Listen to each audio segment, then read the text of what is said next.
Morning, everyone, and welcome to Money Talks with Attorney Coral. I am Attorney Coral Pleas, the host of the show.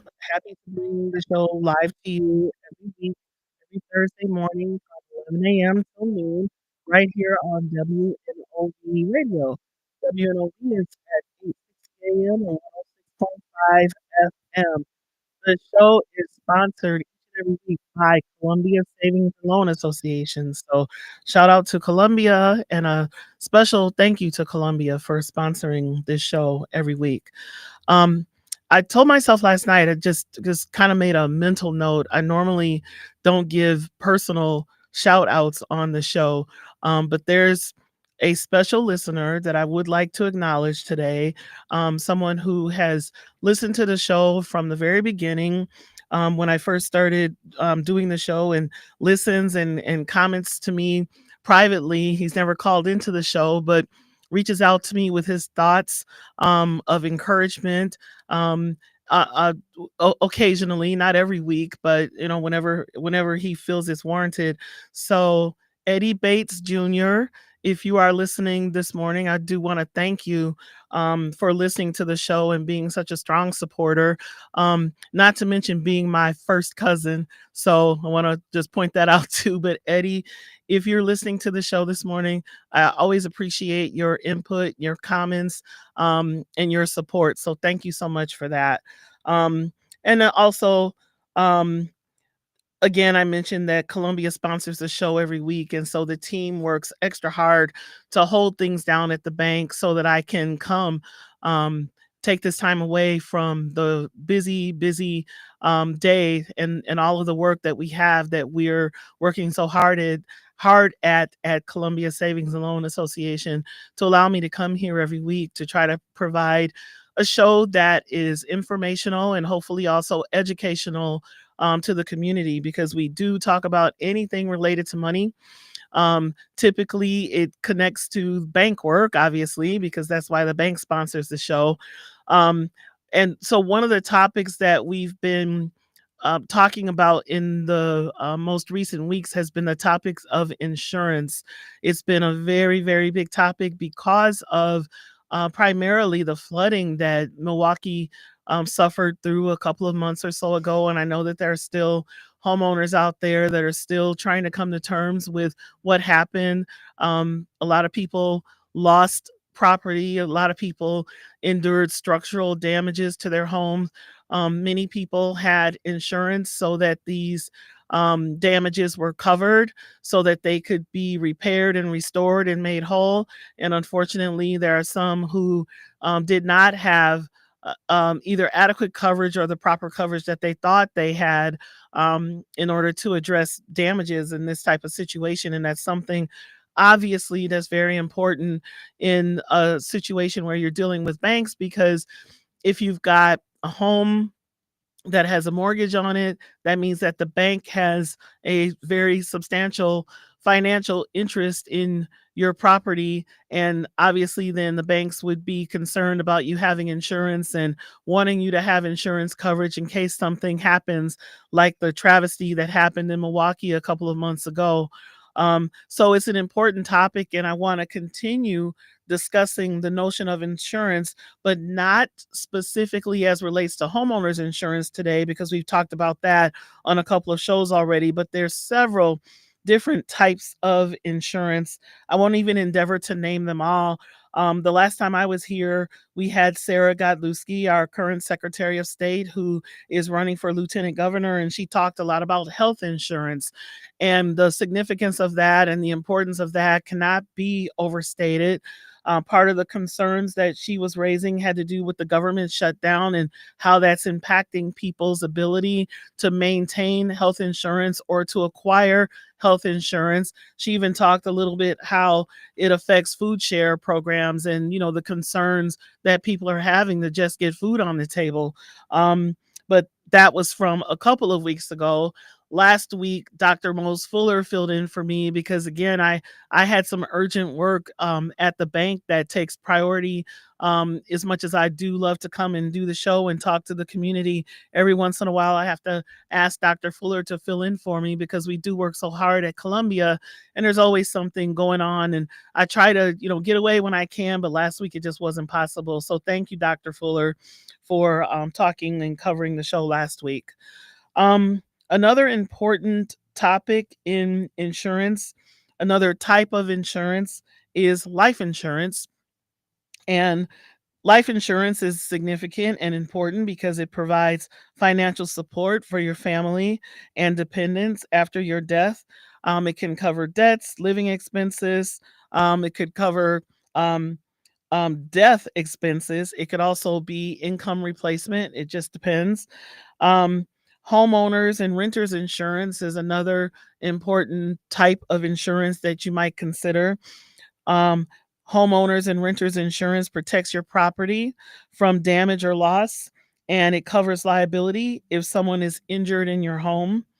Then there is also business insurance, which minimizes financial losses from events like lawsuits, fires, or damage to property, and can protect employees from work related injuries. Um, so there's other types. I won't even try to name all the different types of insurance, but specifically today, I do want to talk a bit about auto insurance. Um, and why it's important and what to do if you are in a car accident or other type of personal injury. Now, I want to be um, mindful and just remind everyone that even though I am an attorney, I am not offering legal advice over the radio. That's not something that we do. It's only informational and hopefully educational, the information that I'll be sharing today. If anyone who's listening has a specific legal question, um, you can reach out to my office for a consultation. The telephone number is 414 247 9570. That is 414 247 9570. I'll ask you to be a little bit patient with me because sometimes the voicemail box gets full because I do get any number of phone calls. Um, so I would ask that if you do reach out and are not able to get through on a voice call, just send a text with your name and your telephone number, and that's it. You don't have to go into any specifics, any details. Text your name and your telephone number if for some reason you're not able to get through. And I do always circle back to return the calls of anyone who calls in. To the law firm, specifically from the radio show. So if you mention WNOV, there will be a free 30-minute consultation for your legal issue if it's a legal matter that we accept for terms of representation. Okay. Um, all right, so I do want to talk about insurance today and just first of all make some general statements and then talk through a little bit what you might do if you are ever in a car accident or suffer some sort of personal injury and you need assistance. Okay. So, first, as relates to insurance, auto insurance in the state of Wisconsin, it is currently illegal to drive a car without insurance in the state of Wisconsin. Now, that's interesting because the law has kind of changed on that even since the time that I've been practicing. When I first started practicing 30 years ago, I believe it was not illegal to drive a car without insurance, but the laws have changed since then in Wisconsin, and it is currently mandatory. To have insurance if you are driving a motor vehicle in the state of Wisconsin. All drivers must maintain a motor vehicle liability policy while operating a vehicle in the state of Wisconsin. Okay, so that's point number one. Now, if you violate that law and you get caught violating that law, there are some penalties that the law imposes for anyone who is operating a vehicle without insurance. There can be fines imposed, and I do believe the fines can go up to $500. So that's a pretty hard hit. 500 bucks is a lot of money.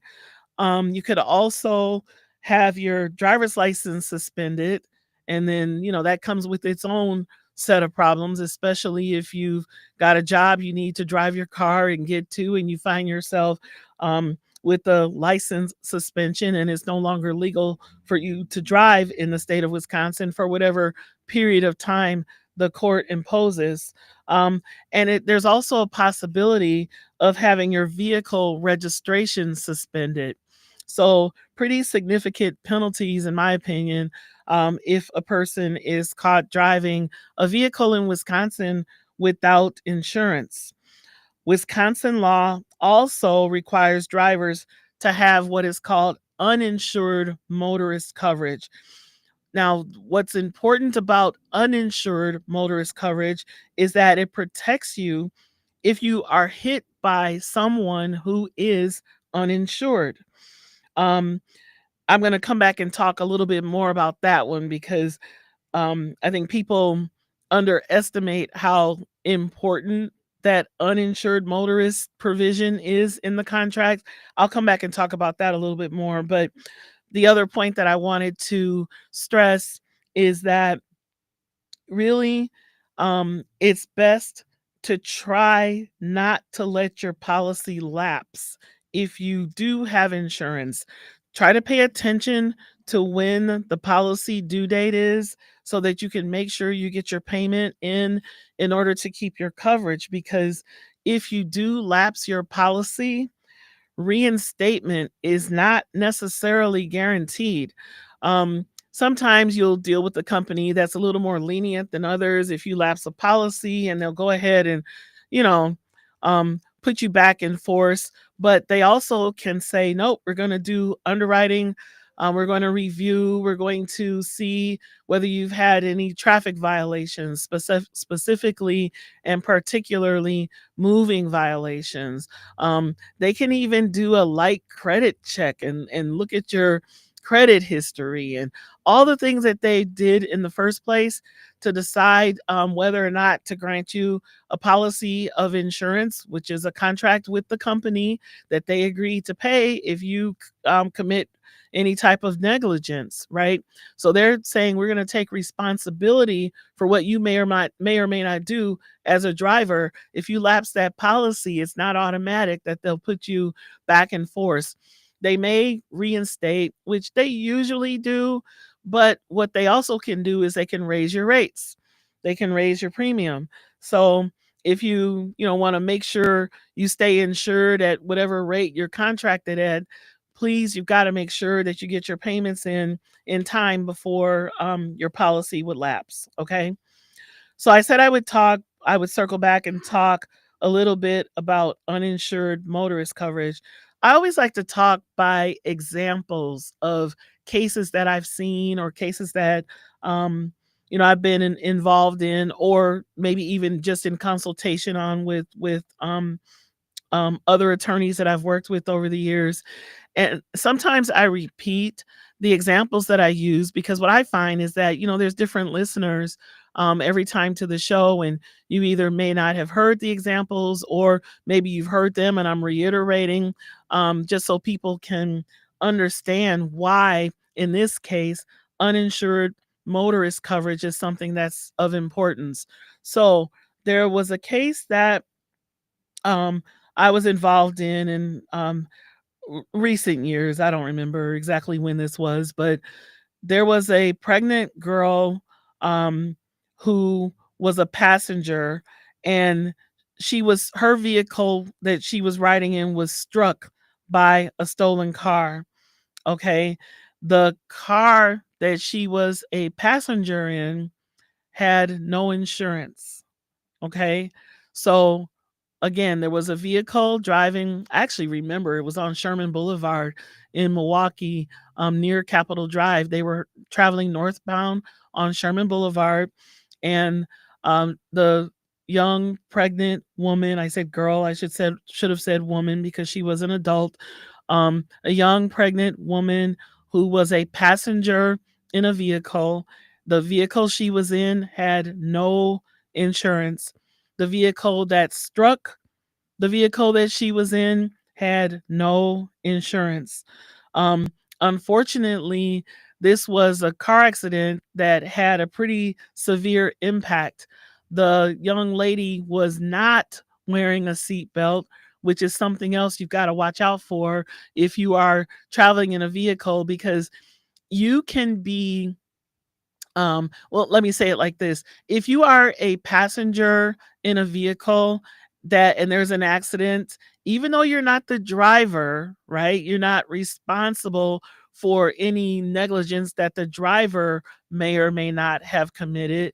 You are not liable for any negligence that whatever the other car involvement in the accident. But as a passenger, you can be determined to be passively negligent if you don't have a seatbelt on. So, I believe that it is the law to have a seatbelt on in Wisconsin. If I'm wrong about that, somebody call in and tell me, but I do believe that that is the law, that you must wear a seatbelt if you are in a motor vehicle. And if you don't, and if there is an accident, then you can be found to be passively negligent for your own care. And that becomes significant because any injuries or any damages, excuse me, any damages that you may be entitled to can be reduced by a percentage that's attributed to your own passive negligence in the case. So that's something to keep in mind. All right, so back to this example that I have where a young woman, I don't recall how far along she was in her pregnancy, but I think she was pretty far along. And I believe that that's why in her mind, that was her explanation as to why she didn't have the seatbelt on. Um, but unfortunately, she didn't have it on. And when the collision happened, she went face first into the windshield. So it's sometimes it's startling. The conversations that we have sometimes on this show, I think, can be a little bit startling because I'm talking about accidents. These are real things that happen to real people. And there was a real, beautiful young woman who was however many months pregnant, who was, involved a part of a car accident that it was not her fault. She was simply a passenger, but she was thrust forward with so much force that before she could brace herself, she went face first into the windshield, and it caused a very significant cut down the front of her face, which resulted in a very visible facial scar. Okay. Um, and in this situation, unfortunately, um, the young woman who was also expecting, did not have a car. She did not live with anyone who had a car. Therefore, there was no insurance available to help her in this circumstance. So, no insurance on the car she was driving in, no insurance or riding in because she was a passenger, no insurance on the vehicle that struck her. And she also herself had no insurance. Now, if she had had a car, and if her car had uninsured motorist coverage on it, even though the accident was not her fault, and even though she wasn't a driver in the accident, she could potentially have made a claim against her own policy under the uninsured motorist provision because she was a victim in an accident where no one else had insurance. Well, unfortunately, there was no pot for her to recover.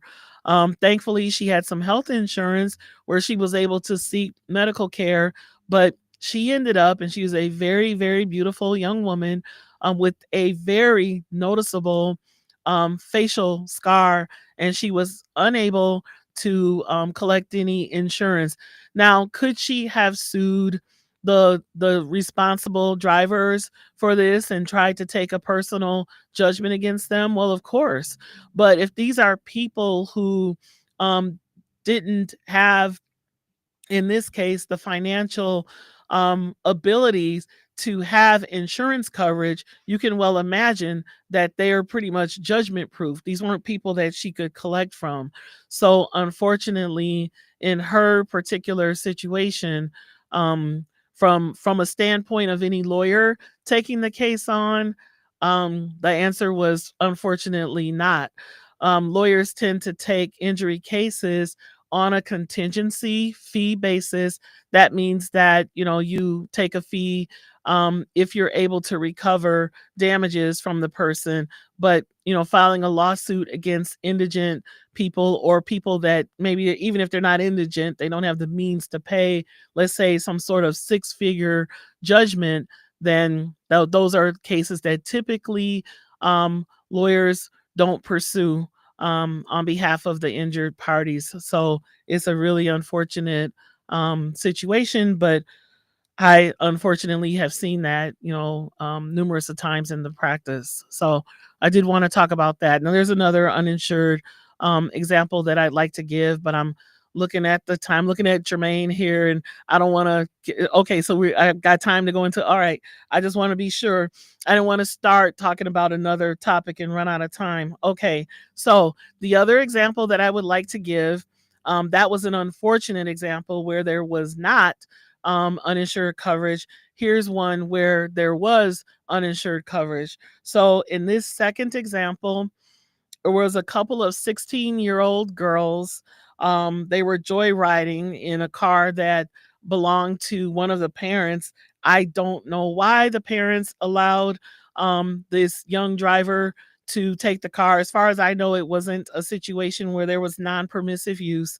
But one 16-year-old picked up her 16-year-old friend. The one who was driving didn't even have a license, let alone insurance. And they were driving, and I don't recall where, somewhere within the city of Milwaukee. And there was some friends that they saw on the road, and they decided that they were going to drag race and to see who could go the fastest. See, this is the challenge with teenage drivers, that they don't always seem to appreciate the potential risk for some of the things that they do. So they take chances that more mature drivers would know better. So you can well imagine what happened. The young girl who didn't even have a license lost control of the vehicle that she was driving while she was trying to drag race another car, and she hit a pole, hit one of the utility poles for the city of Milwaukee. Well, again, hard hit, and this time the her 16-year-old passenger, and forgive me, but I don't recall whether she was wearing a seatbelt or not. If she was, it didn't save her, because she too went face first into the windshield. They basically split the pole, and it came down on the top of the car. They were very, very fortunate that there weren't even more severe injuries, but the injury was severe enough. The 16-year-old passenger um, fractured her occipital lobe, and she suffered a profound loss of vision in her right eye. Okay. So, what they ended up doing, um, once she got home and everybody got thoroughly scolded by their parents, the mother tried to call one of the law firms that advertises a lot on um, local billboards and radio and TV, and they do a high volume of injury cases. So you don't necessarily speak to an attorney right away. There's was someone that was doing an intake, and so basically they had the accident report, and as it came out, this 16-year-old driver was driving a vehicle that had no insurance. So it was concluded, and they were advised, well, there's nothing you can do. She's in a car that ran into a pole, and the girl doesn't have any insurance, and we're not going to go after her personally because she's a child. Um, but as it turned out, there was insurance that was available once the case got in the capable hands of an attorney that understood the law, and the fact that insurance is a contract.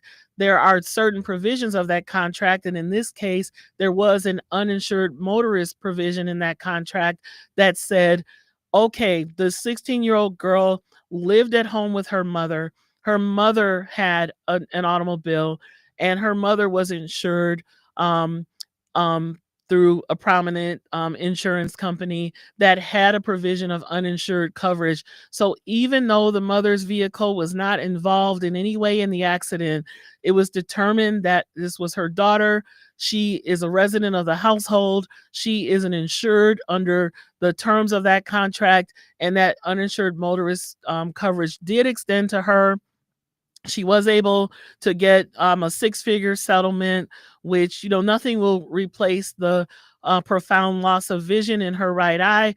But I'd rather have 100,000 plus dollars with an injury like that versus having $0 with a severe injury. So two very different examples of what can happen and why uninsured motorist coverage is as important as it is. Okay.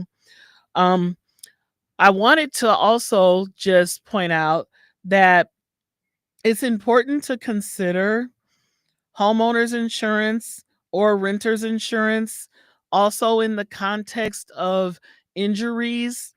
And so it's not just about repairing or replacing items in your home, although that is of importance. Um, it also, insurance on your home can be applicable when someone gets hurt. Um, so there's some examples of that with some details that I would like to share, and don't want to get caught short on time. So I think now um, it's time to take a break, and we will come back with more money talks with Attorney Coral right after the break. Thank you so much for listening. We'll be right back.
Welcome back. This is Money Talk with Attorney Coral. I'm Attorney Coral Pleas, and today we're talking about insurance and specifically insurance to cover you in the event of some sort of an injury, or if there's an accident.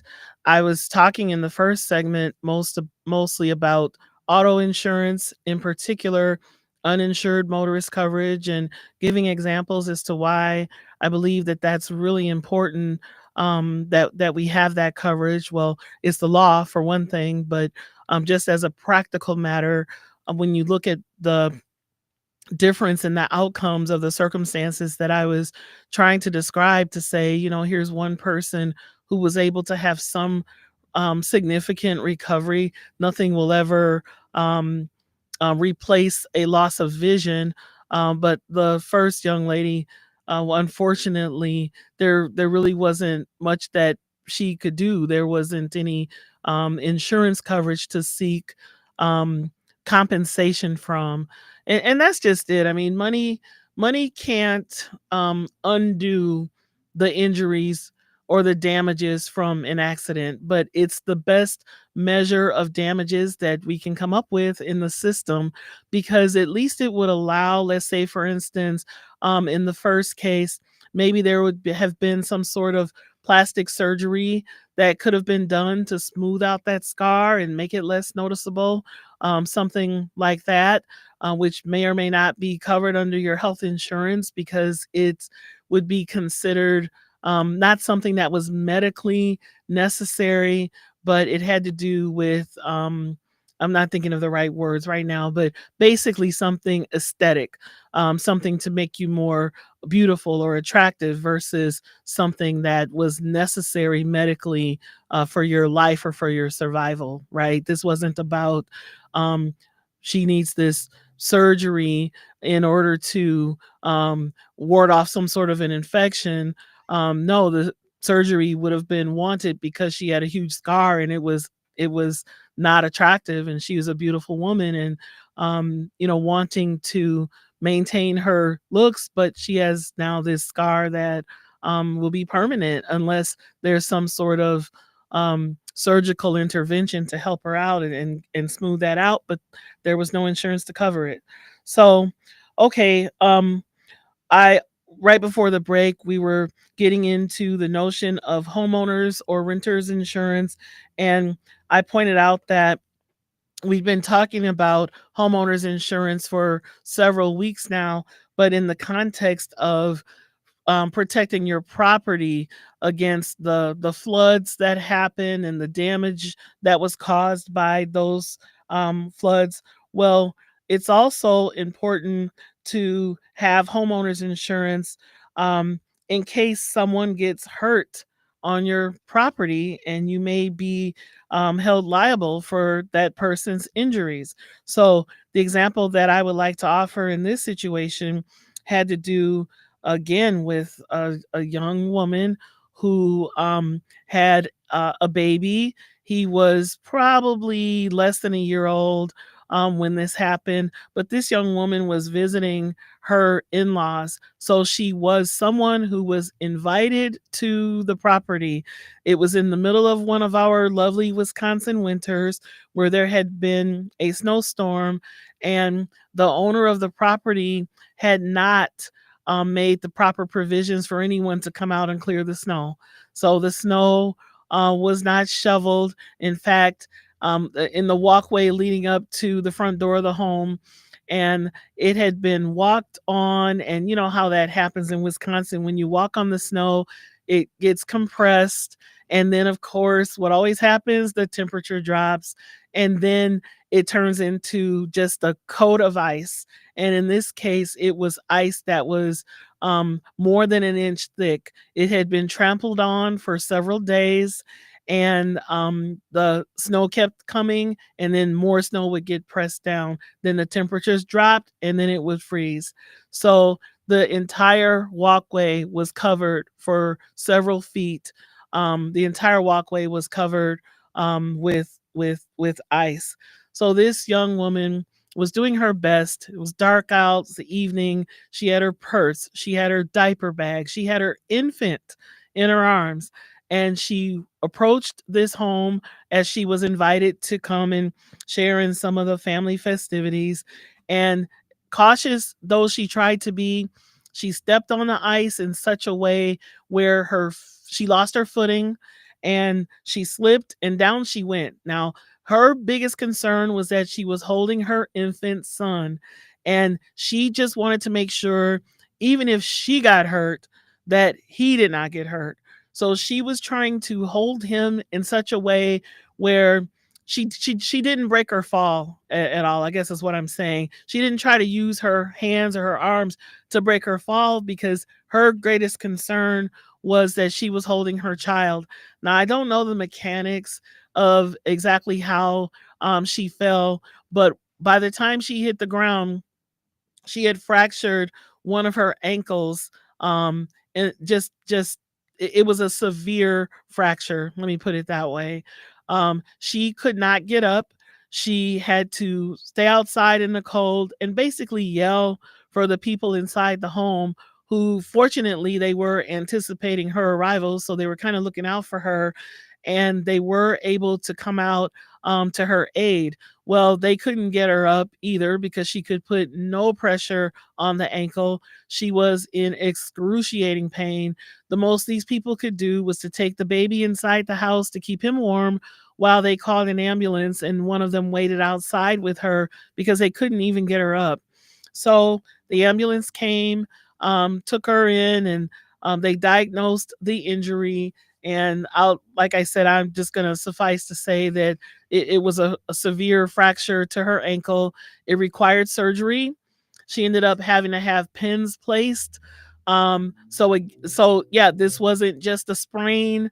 It wasn't a soft cast. It was one of those hard ones that she had to wear for quite a while after the injury occurred. Well, okay, she was a single mom. So imagine how difficult that was. She's caring for, I don't know, a 9 or 10 month old baby, but now she's got one leg in the cast, and it was a hard cast from the tips of her toes all the way up to almost at the knee joint. And she's having to try to take care of her child. She was not able to work. Ironically, she did work in the medical field, but she was not able to go in and do her job while she had this cast and while she was recovering from these injuries. So the point that I'm making in all of this is that it had a very significant detrimental effect to her life. She couldn't take care of her baby. She could barely take care of herself. She's having to try to get around, get herself back and forth to doctor's appointments. If I'm not mistaken, the cast was on her right leg, so she couldn't even drive. She had to have someone come and pick her up and, help her with the shopping, help her with her childcare, help her to go to her appointments. And again, not able to work during this time. There was consequences of that as well. Now, fortunately, she had been on her job a long enough time where she was able to take some sick days off. She had earned and accrued time that she was able to take off. But again, she shouldn't have had to have used her time because of an injury that happened through someone else's negligence.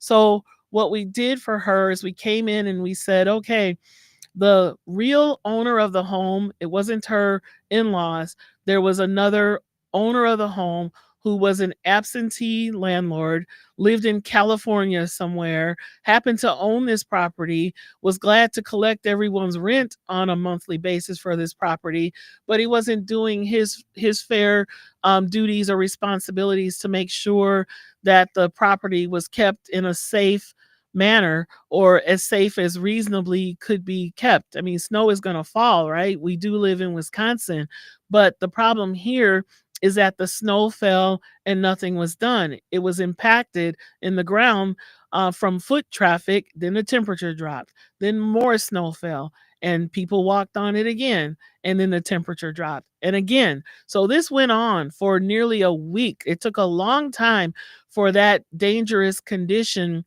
on the property to occur. This was not an overnight circumstance. This is something that lingered for days and no one did anything to correct it. And now this unfortunate person came and is dealing with the fact that she was walking across a walkway that she had been invited to, and and again in the dark, and she went down and had to endure these injuries. But this is where there was an insurance policy. There was again $100,000 limit, that was common at the time to have that particular policy limit, given the value of the home and whatever other factors they take into account. That was the limit of the policy. Plus, I think it was another $10,000 for a medical pay provision. So believe me, it didn't take much to get the insurance company to go ahead and write a check out for that particular young lady for the full amount of that policy.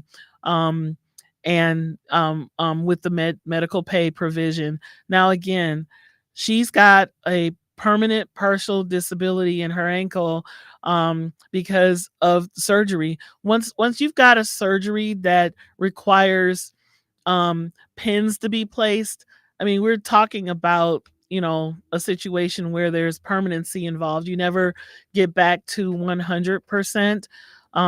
Even if she gets back to 98% or 99%, that's not 100%. So it looks like there's a caller, someone that has a question or comment. Caller, please go ahead. Thank you for calling. Your information is so needed. I'd like to know if I have uninsured coverage on my vehicle Mm-hmm. and I get hit by a person with no coverage. Will my vehicle be covered or is it just me? Mm-hmm. So without seeing the actual contract, I can't say, because that's tantamount to offering legal advice. Anything that's Okay. even an interpretation. Um, I could give the Okay. number again. You could provide a copy of the contract to my office, or you could reach out to your carrier, and they need to and they will specifically answer that question for you. Or if you have an agent, they can also interpret that policy and answer the question for you. Okay. I appreciate your help. Bye bye. Thank you so much. Have a good Uh one, huh. and You too. Bye bye. thank you for calling in. You're welcome. Sure, thank you so much. Um, Okay, so that was one example that I wanted to offer. There's another example that I would like to offer again that deals with homeowners insurance. And in this case, there was a 6-year-old little girl that was visiting at her aunt and uncle's home, with her parents and her other siblings. Aunt and uncle had a big dog, but it was a big, friendly dog. I believe it was a golden retriever, one of those dogs that gets real big and heavy and fluffy, but they're known to be friendly, to children, and not necessarily an aggressive breed of dog, but just a large dog. So the young 6-year-old girl was playing in her uncle's backyard, with this dog, and she was throwing a stick, and the dog would run and grab the stick and then bring the stick back to the little girl. So this was the game that they were playing. She would throw the stick as far as she could. The dog would go charging after the stick, grab the stick, and run back, towards the little girl again. And unfortunately, one of the times, or the final time, that the dog ran and charged back at the little girl with the stick, the little girl was distracted and looked away, and the dog came charging back with the stick, and unfortunately head butted the 6-year-old little girl, in her thigh, and it broke her femur. It broke the bone, in her leg. Okay, there's a caller, and I like for the callers to get a chance, so I'll come back to the story. So, caller, thank you so much for holding. Please go ahead. Hey, good morning. Thank you for taking my call. I am asking you about the infomercials that are on TV about life insurance. What's the pros and cons? Hmm. Okay, that's I think the question is probably a little too broad for me to answer. I'm not sure specifically which commercials you're referring to. Okay. I think what I'll do, and I will do this. I think it would be worth it, and I've alluded to it and have reached out to a couple different people, and Dr. Fuller might even be one, to bring back on the show to really do a show that we specifically just focus on life insurance. Um, because I'm just not really having in mind anything in particular about the infomercials that you are making reference to. So I don't want to speak out of turn if it's something that I haven't seen and that, maybe I'm just not aware. But I think what we'll do is we'll bring someone on the show that will specifically talk about life insurance, the pros and cons, and recommendations and all that sort of thing. And I hope that that will be more helpful than any comment that I would try to make now about a commercial that I may not have seen. Okay, one more question. Sure. Uh, do we need to be aware of the scams when it comes down to buying life insurance? Um, I'm gonna say that we should be aware of anything that doesn't smell right or doesn't sound right with respect to life insurance or any other types of offerings. And I think I understand what you're saying. I mean, sometimes you'll hear about policies and they'll say it doesn't matter. You're 90 years old. We'll insure you, or all of these things. Then you got to look at the fine print. Like, what is the policy really worth? Are they charging you an exorbitant rate for a teeny tiny amount of coverage? Those are the types of details and specifics I think that we have to make ourselves aware of. So if your antenna goes up on it, then I think it is something that you got to look carefully about. Thank you so much. You have been very helpful. Thank you. Thank you so much for calling. You have a wonderful day. Okay, so back to the example where the 6-year old was headbutted and unfortunately her thigh bone was broken um, by this dog who was a beloved family dog, right? This wasn't, that vicious dog that's trained to, attack or to be in, a guard dog or anything like that. No, this was the family golden retriever, this big lovable dog that everyone loved and everyone knew that the dog well, to the extent dogs can have intent, right? But this dog headbutted the little girl, but they were playing together and everyone there believed that it was innocent. This dog was not a vicious animal, but unfortunately you still have a situation where you have a child that had a severe injury. Well, we were working really hard to try to negotiate a settlement with the homeowner's insurance. So it was the uncle and aunt that owned this property, which was well insured. But there was a lot of questioning about the value of the case and what it was going to be worth, because there were some doctors that said, well, we're concerned about the growth plate. She's only 6. We want to make sure this leg is going to, continue to be the same length as the other leg. Is she going to have a very severe outcome of this, or is this something she's going to, heal from?